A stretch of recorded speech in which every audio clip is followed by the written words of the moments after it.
সেই 1971 সালের পর থেকে বর্তমান সময় পর্যন্ত কিন্তু আমাদের বৈষম্য দূর হয়নি। আমাদের সামনে 1974 সালে 76-এর মন্বন্তরকে স্মরণ করিয়ে দেওয়ার মতো আরেকটি দুর্ভিক্ষের ঘটনা ঘটেছিল, এবং সেই দুর্ভিক্ষটিও এটি প্রকৃতির স্বাভাবিক নিয়মে নয়, বরং মানব সৃষ্ট দুর্ভিক্ষ ছিল। সেটা 1974 সালের দুর্ভিক্ষ, এবং এটার জের ধরে 1975 সালের 25শে জানুয়ারি একদলীয় শাসন ব্যবস্থা কায়েম করা হয় চতুর্থ সংশোধনীর মাধ্যমে, এবং এটি আবার নতুন করে আমাদেরকে উল্টো স্রোতে ধাবিত করেছে। এই যে আমরা একবার বিনির্মাণের দিকে যাই, সামনের দিকে যেতে চাই, রাষ্ট্রীয় বন্দোবস্ত পরিবর্তন করতে চাই, এই পরিবর্তনের ধারাটাকে বারবার এইভাবে থামিয়ে দেওয়া হয়েছে। আমি লম্বা আলোচনায় যাব না, অনেক গুরুত্বপূর্ণ আলোচকরা রয়েছেন। আমি শুধু বলতে চাই যে 1975 সালের 7ই নভেম্বর, এই 7ই নভেম্বর না ঘটলে আমরা আজকে যে স্বাধীন বাংলাদেশের স্বাধীন নাগরিক হিসেবে আমরা জুলাই বিপ্লবের মাধ্যমে এখানে আসতে পেরেছি, এবং আমরা ঢাকা বিশ্ববিদ্যালয়ে নতুন করে ডাকসু গঠন করতে পেরেছি। এই ধরনের একটি অবস্থা সৃষ্টি হতে পারত কি না, সেই ব্যাপারে প্রশ্ন আছে। 1975 সালের 7ই নভেম্বরের মধ্য দিয়ে আমাদের যে নতুন যে বিষয়টি আসলো সেটা হলো জনগণ এবং সৈনিকরা। এখানে আমাদের অত্যন্ত গুরুত্বপূর্ণ একজন সেনাবাহিনীর সাবেক মেজর জেনারেল উপস্থিত রয়েছেন। জনতা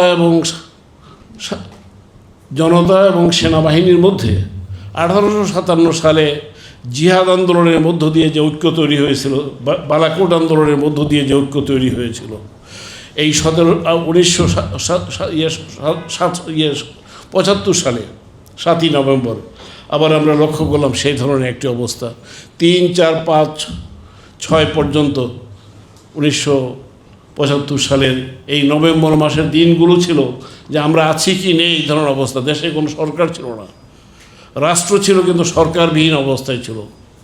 সেই অবস্থা থেকে একটি কণ্ঠ, আমি জিয়া বলছি, এই উচ্চারণ যখন ঘোষিত হলো 1971 সালের 26শে মার্চের মতো করে, তখন আমরা বুঝলাম যে আমরা আছি।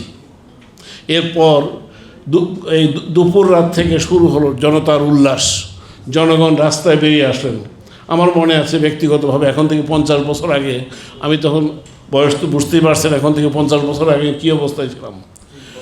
আমি পুরান ঢাকায় ছিলাম, ঘর থেকে বেরোলাম, আমাদের বাহাদুর শাহ পার্ক, সেখানে আর্মির একটি গাড়ি, তারা সেখানে কথা বলছেন। আমি একজন উত্তেজিত তরুণ, আমি লাফ দিয়ে সেই গাড়িতে উঠলাম, মাইক নিয়ে আমি সেখানে বক্তৃতা করলাম। বক্তৃতা করে যখন নেমে যাচ্ছি তখন আমাকে তারা টেনে ধরলেন যে না, তোমাকে আমাদের সাথে চলতে হবে। আমরা সারাদিন দুপুর পর্যন্ত 1টা পর্যন্ত আমরা নারায়ণগঞ্জ পর্যন্ত ঘুরে এসেছি। আমি বলতে পারবো না কত লক্ষ লোককে আমরা, কতগুলো জনসভায় আমরা বক্তব্য রেখেছি তাদের সামনে। সারা বাংলাদেশ রাস্তায় নেমে এসেছে, সারা ঢাকা শহর, নারায়ণগঞ্জ শহর যেটুকু আমি দেখেছি, এক প্রান্ত থেকে আরেক প্রান্ত পর্যন্ত সমস্ত মানুষেরা সিপাহীদের সাথে, সৈনিকদের সাথে তারা একাত্ম হয়েছেন। এই যে দিনটি, এই দিনটি আমাদের জন্য অত্যন্ত তাৎপর্যপূর্ণ। আমরা যেমন দেখেছি যে এক ভদ্র মহিলা দেশে ফিরলেন, তার 17 দিন পরে প্রেসিডেন্ট জিয়াউর রহমান শহীদ হলেন। তারপরে আমরা একটা জানাজার অনুষ্ঠানকে কেন্দ্র করে আমরা জাতি যেভাবে একত্রিত হয়েছিল, পৃথিবীর ইতিহাস এই ধরনের জানাজার অনুষ্ঠান দেখেনি। আমি তখন সাংবাদিক ছিলাম। আমি 1972 থেকে 75 পর্যন্ত যে সময়টি, এই সময়টিকে আমি একজন সাংবাদিক হিসেবে দেখার সুযোগ পেয়েছি।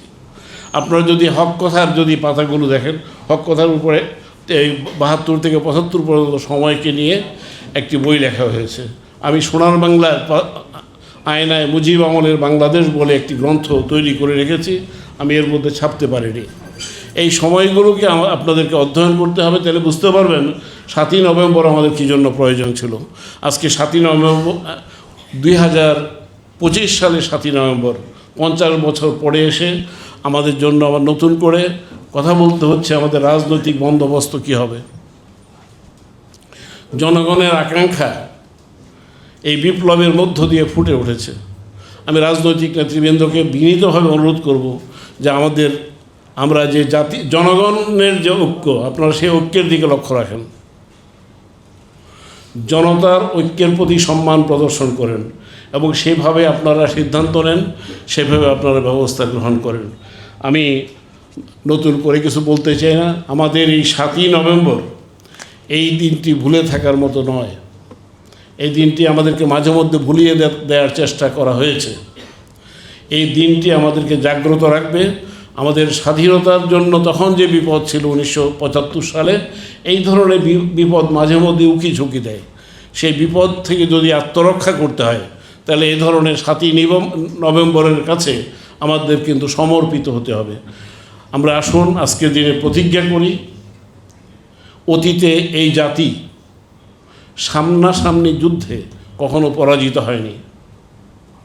আমরা কখনো জৈন ধর্মকে অবলম্বন করে আর্য সাংস্কৃতিক আগ্রাসনের বিরুদ্ধে লড়াই করেছি, কখনো আমরা বৌদ্ধ ধর্মকে আশ্রয় করে আমরা আর্য সাংস্কৃতিক আগ্রাসনের বিরুদ্ধে লড়াই করেছি।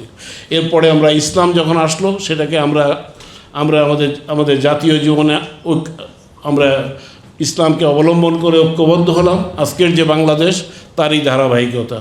আমরা জাতীয় এই ঐক্যকে 7ই নভেম্বরকে অবলম্বন করে আমরা এগিয়ে নেব, এই আকাঙ্ক্ষা ব্যক্ত করে সকলকে ধন্যবাদ দিয়ে আমার বক্তব্য শেষ করছি। আসসালামু আলাইকুম।